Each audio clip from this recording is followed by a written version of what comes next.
Update po tayo sa inaabangang pagbubukas ng Rafah Crossing para makatawid papuntang Egypt ang ating mga kababayang naiipit sa Gaza. Nakasalang sa balita ko si DFA Undersecretary for Migrant Workers Eduardo De Vega. Magandang umaga po. Magandang umaga po sa inyo.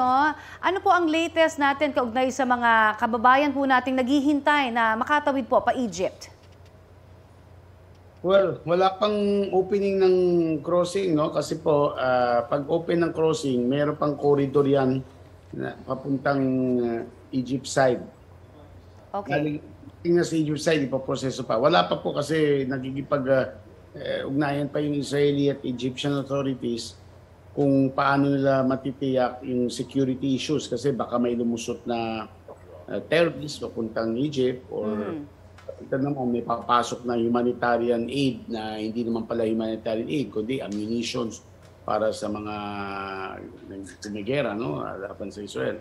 So nung nakipanayam kami kay Ambassador Ilan Tlascapo, ang pangako niya they'll do it as soon as possible. It could be within the next 24 or 48 hours. So pag-asahan natin, no, of course alam nila na we're urging the international community is urging them. Opo. Kung may missions na matapos na ito at mabuksan na yung crossing at yung corridor para makalusot na yung foreign citizens.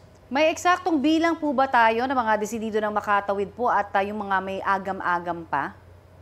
Opo, papalit-palit po, no, kasi just like human nature, di ba, nag-iiba tayong isip, no, by the day. Ang alam natin, at least 78 ang pumuntang crossing, tas dahil hindi pa nakalusot dun sa labas ng border, lumipat sila, ganyan. Alam natin, out of the 135 na ngayon ng Filipino sa Gaza, no? Dati 131 pero may 4 na bagong nag-register. Isang nanay, itong anak. So yun, gusto nilang umalis, itong 4, no? 135. Hindi natin matitiyak lahat gusto umalis, no? Kahit na ba nananawagan tayo sa ating mga kababayan, no? Dahil yun nga, bukod sa gera, konti lang ang supplies doon. Sabihin natin mga 75 to 80, 90 ang gustong umalis. Kung ilan man ang lulusot, eventually, handa yung ating embahada sa Cairo na salubungin sila, dalhin sila sa mainland ng Egypt para ma-repatriate, no? So, although ang gusto natin sana lahat, sana all. No? Opo. Pero sakali hong makatawid nga sila sa border, may mga konkretong detalye na ho ba kung paano sila makakauwi sa bansa? Well, yung kompletong detalye, wala pa tayong precise details kasi ang standard operating procedure ganito po. Susunduin sila, may bus para dyan, meron tayong inalkilang mga bus. So, ang expected natin, well, siguro less than 100 pero meron tayong space for 150. Dadalhin sila sa Cairo, tapos galing Cairo, bibigyan muna sila ng silong, maybe 1 or 2 nights sa hotel, bago sila ilipad sa commercial flights, no? So, unti-unti yan dahil syempre, hindi basta-basta makakuha ng 100 plus na tickets. Pero, yun ang plano. Yun ang nangyari sa Sudan at ito rin mangyari sa Cairo. Nasa Egyptian and Israeli authorities na ang pangalan nilang lahat.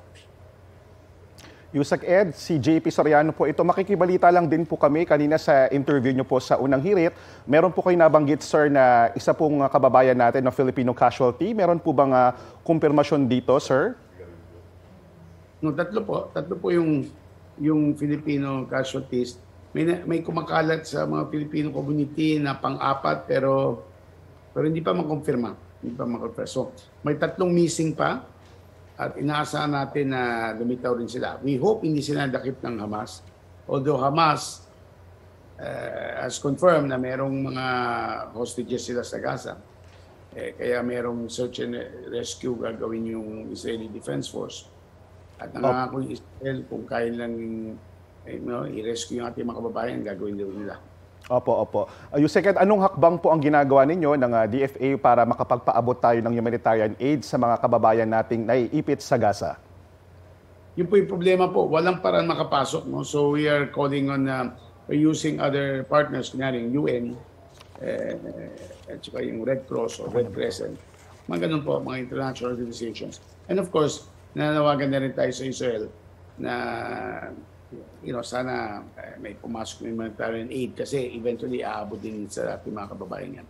So, ganun po lang. By the way po, isang pang-clarification, bakit hindi lahat gustong pumuntang Pilipinas? Maraming salamat, ikaw yun. Gaza is the home at marami silang may pamilyang Palestinian kaya nilang iwanan. So, isa pong reality yan. Marami pong salamat sa inyong binigay sa aming oras, sir. Thank you very much.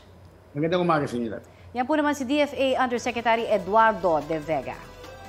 Balita ko, may tututukan kayo tuwing 10:30 a.m. sa GTV. Alamin ang mahahalagang balita at impormasyong dapat niyong malaman sa Balita Ko tuwing Lunes hanggang Biyernes.